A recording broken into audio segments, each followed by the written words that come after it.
할렐루야. 네, 성도님도 오늘 긴 그 한 장을 다 읽었습니다. 근데 우리가 함께 이렇게 읽을 때에 또 이것이 우리에게 또 은혜가 될 줄 믿습니다. 하나님의 말씀을 같이 읽고 같이 묵상하는 것이 우리에게는 신앙의 큰 힘인 줄 믿습니다. 오늘 본문의 핵심은요, 하나님의 도움의 손길이 하나님의 사람을 구하기에 절대로 짧지 않다라는 것입니다. 하나님께서 하나님의 사람을 하나님의 뜻을 이루어 가시기 위하여 하나님께서 도우시는데, 그 도움의 손길을 내미시는데 그것은 절대로 부족하거나 짧지 않다는 것입니다.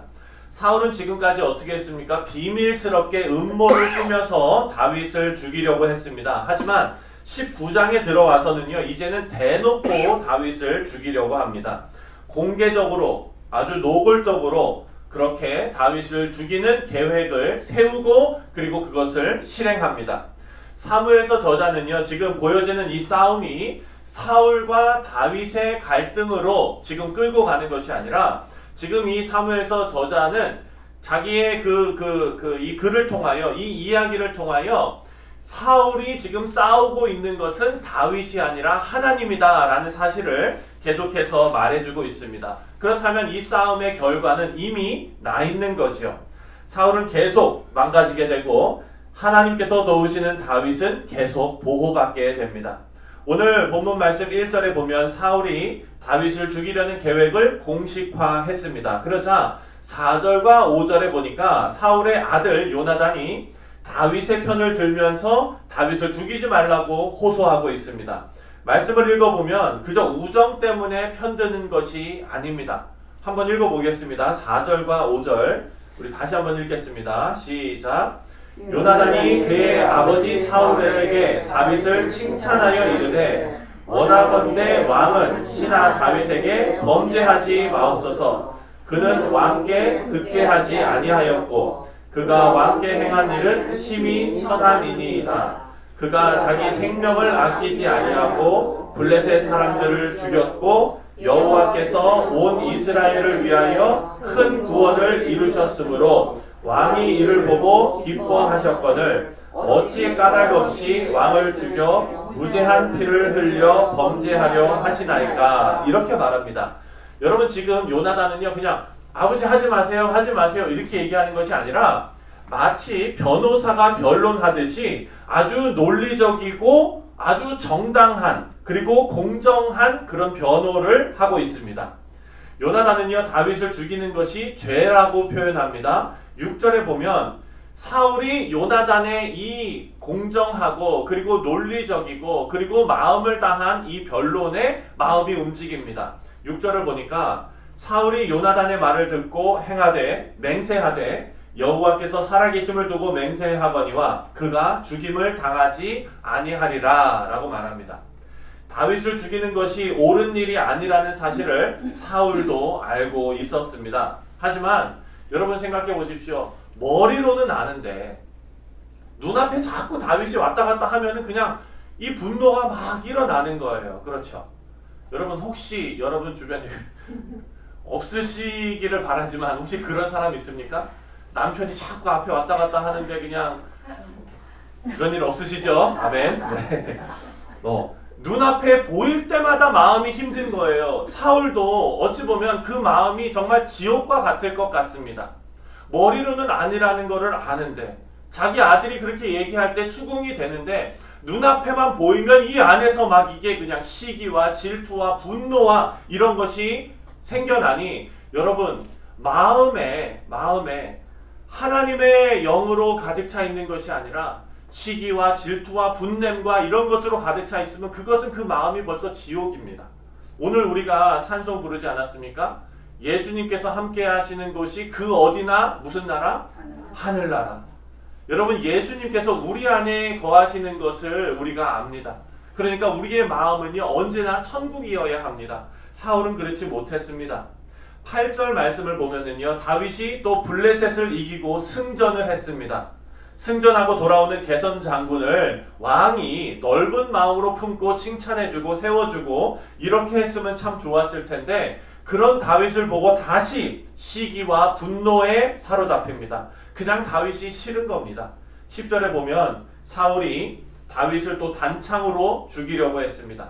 다윗이 겨우 도망 나왔습니다. 사울은 사람들에게 다윗의 집에 가서 다윗을 잘 가둬두었다가 아침에 다윗을 죽이려고 했습니다. 그러자 다윗의 아내는 사울의 누굽니까?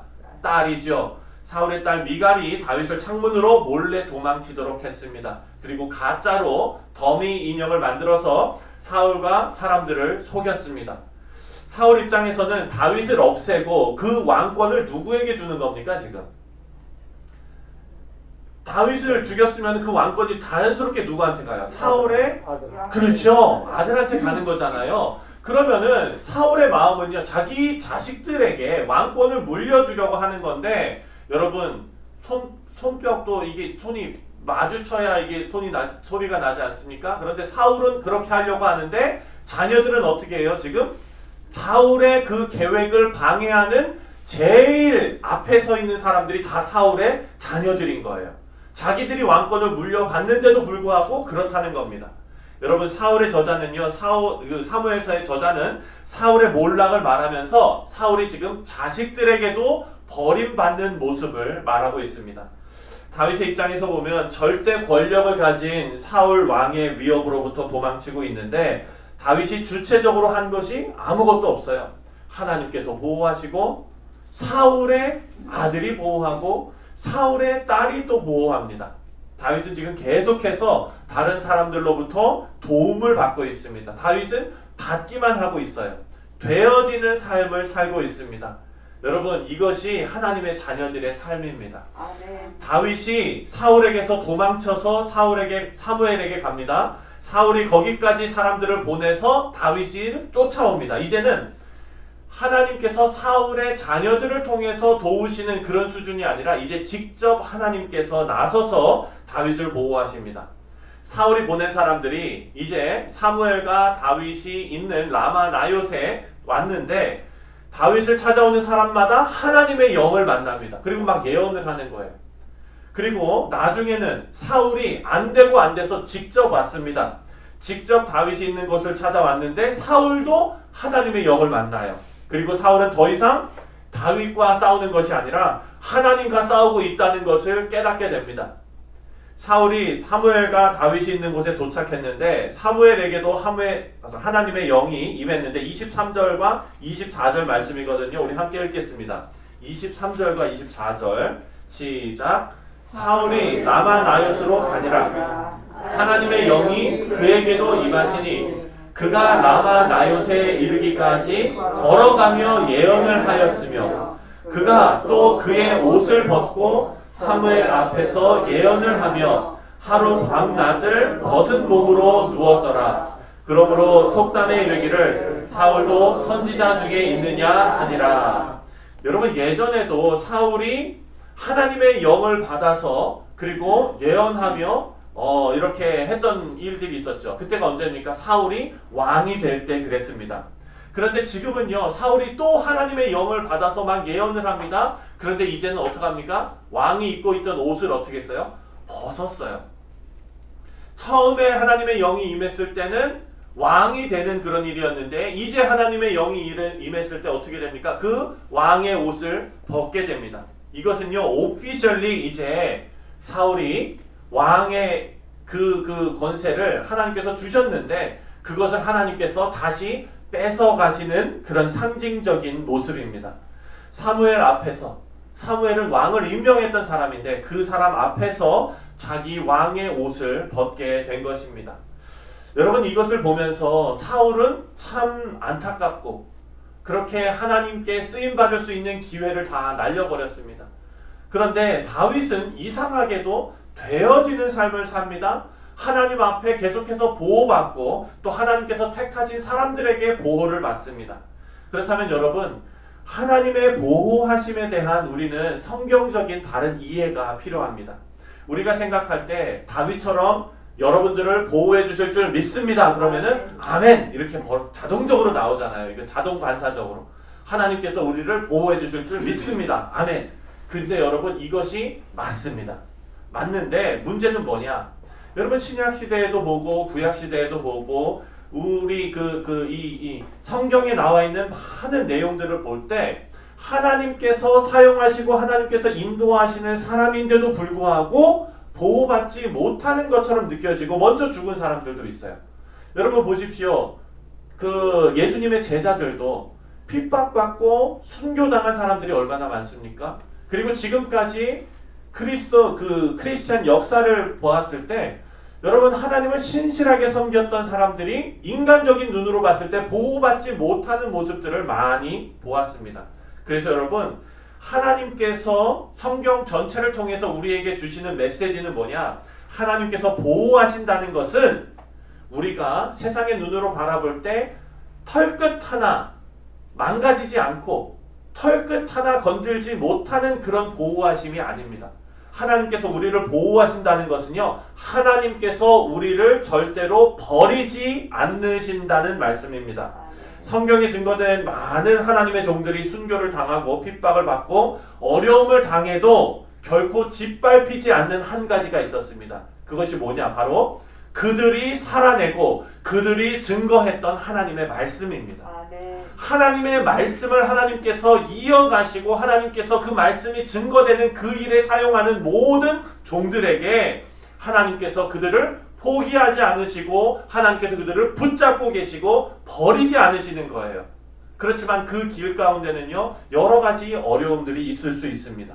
하지만 우리의 인생이 그것을 담아내는 그 사역에 하나님께서 부르시고 사용하시는데, 하나님의 말씀이 담긴 우리의 사역은 우리가 비천한 데 처해 있거나 혹은 우리가 정말 높은 자리에 있거나 하나님의 복음의 말씀은 언제나 빛난다는 사실입니다. 그래서 우리 모두가 예수님으로부터 구원받은 자로서 하나님께 받은 사명이 있습니다. 그리고 우리의 사역이 있습니다. 그것은 하나님께서 인정하십니다. 비록 우리 처지가 다윗과 같이 핍박받는 자리에 있을지라도 우리는 하나님께서 인정하시는 일을 하고 있는 것입니다.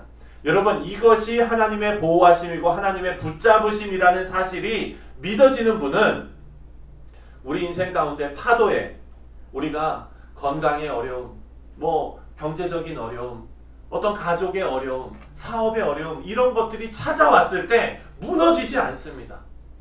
여러분, 무너지지 않아요. 왜 안 무너집니까? 우리를 하나님께서 다시 회복시켜가지고 정말 편안한 자리로 옮겨주실 것을 믿기 때문이 아니라 하나님께서 비천한 자리에 처해 있거나 어려운 자리에 처해 있거나 정말 좋은 자리에 처해 있거나 편안한 자리에 처해 있거나 하나님께서 나를 잡고 계신 그 손은 절대로 놓지 않는다는 사실이 믿어지기 때문입니다. 네. 그래서 여러분, 우리가 높은 자리에 있어서 정말 편안함에 있을 때도 우리의 마음이 불안하지 않는 것은 하나님께서 나를 붙잡고 계시기 때문에, 우리가 어려운 자리에 있어도 정말 불안하지 않은 것은 하나님께서 나를 붙잡고 있기 때문에, 이것이 다시 말해서 보호하심이라는 것입니다. 상황을 보지 말고 믿음으로 맡겨진 사역을 잘 감당해 나갈 수 있는 우리 신앙의 힘은 하나님께서 우리를 붙잡고 계신다는 사실을 믿을 때 가능합니다. 사랑하는 성도님들, 오늘 본문 말씀을 통하여 다윗을 붙잡고 계시는 하나님의 역사를 우리가 보았습니다. 이 하나님의 사랑과 그리고 이 인도하심과 보호하심이 오늘을 살아가는 우리 사랑하는 성도들에게도 함께 있을 줄 믿습니다.